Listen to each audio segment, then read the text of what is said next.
Қазақ тілді каналды қолдап, лайк басып, тіркеліп, қоңыраушаны баса кетіңіздер. Кітап маған тақтан да қымбат. Сізді ойлауға мәжбүр ететін кітап қана өз міндетін толық атқаратын кітап. Адам, өмір өте қысқа, бос уақытымыз тіпті аз, сондықтан біз оны саяз кітаптарды оқумен ысырап етпеуіміз керек. Жақсы кітап ұяттың антологиясы. Пайда ойлама, ар ойла, талап қыл артық білуге, артық білім кітапта, ерінбей оқып көруге. Адамды адам еткен кітап, адамзат еткен кітапхана.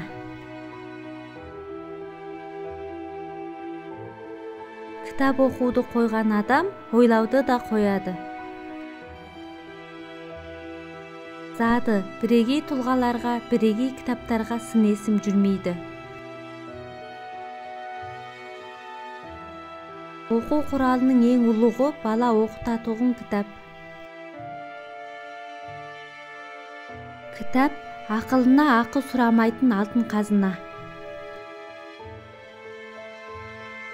Қолыма қалам алған күнімді қарғыс атсын. Оған дейін менде тек достар бар еді, ал қазір тек дұшпандар. Өзіңді өзің тану үшін кітап керек, өзгені де тану үшін кітап керек. Кітап үйдің ашулы тұрған терезесі.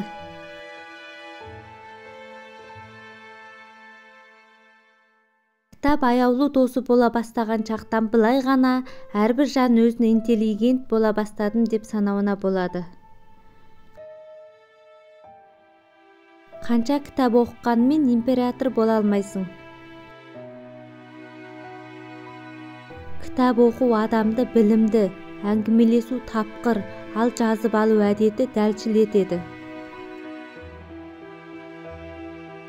Кітап өмір ұстазы, сондықтан жастар кітап оқуды күнделікті әдет қылуы тиіс.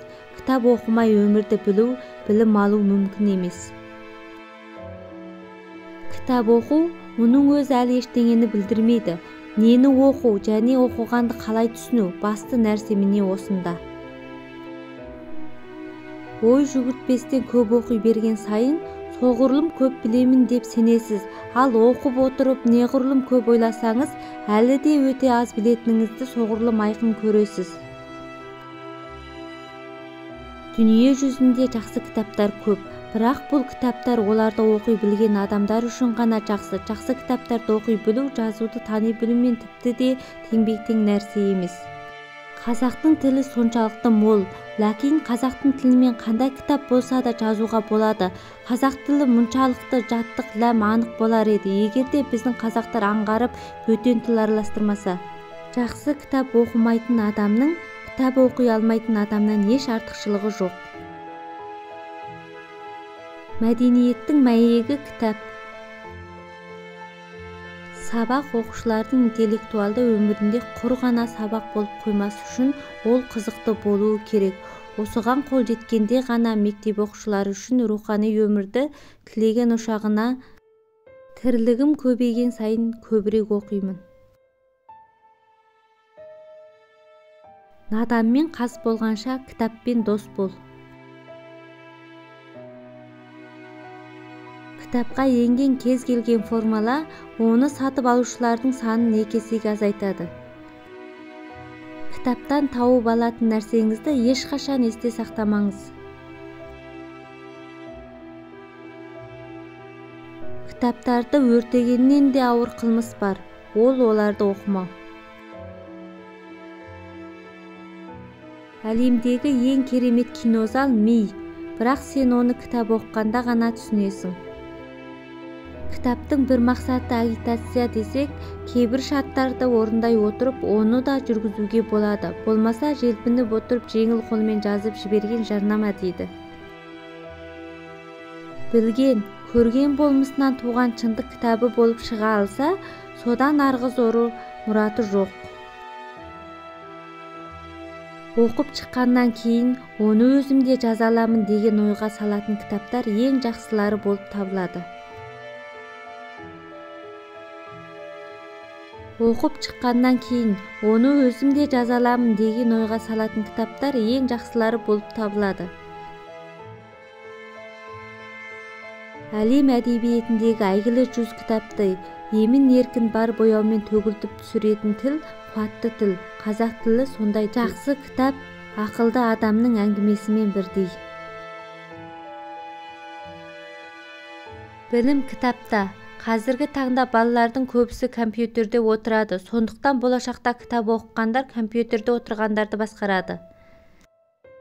Іске деген сүйіспеншілігі бар мұғалім жақсы мұғалім. Егер мұғалім шәкірттің әкесіндей, шешесіндей сүйетін болса, ол барлық кітаптарды оқыған, бірақ іске де шәкіртіне де сүйіспеншілігі жоқ мұғалімнен тәуір. Кітап асып таспайтын асыл досымыз. Көрінген кітаптарды оқи берген жарамайды. Көңіліне туған сауалдарға жауап бере алатын кітаптарды оқыған абзал.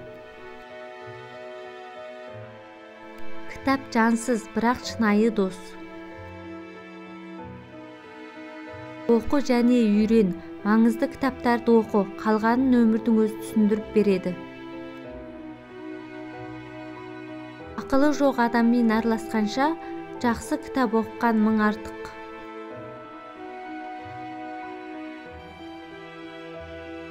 Қолға түскенін емес, әбден тыңдап сараптап оқыңыз. Діл мен жаныңызды байытып, оны тәрбиелеңіз. Кітап біздің ең соңғы досымыз. Олар бізді алдамайды, сондай-ақ үнемі жаныңнан табылады. Кітаптардың саны емес, оның сапалысы, жақсысы пайда келтіреді. Мұны көбі біледі, мойындайды, бірақ өздері амал етпейді. Бір реттік оқудан кейін қайта оқуға арзымайтын еңбек негізінде оқуға жарамайды.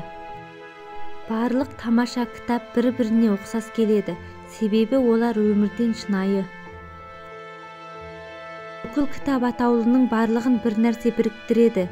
Әңгімеленіп жатқан шығармалар шынайылықтан гөрі шыншыл келеді. Уақыт барда көп шығарманы оқып қалыңыз, әйтпегенде үлгермей қалуыңыз әбден мүмкін. Бұрынғылар оқитын кітап таппай қиналушы еді. Қазіргілер кітап таңдай алмай дал болуда. Шынайы еңбек үшін аса зейінді болмақ керек.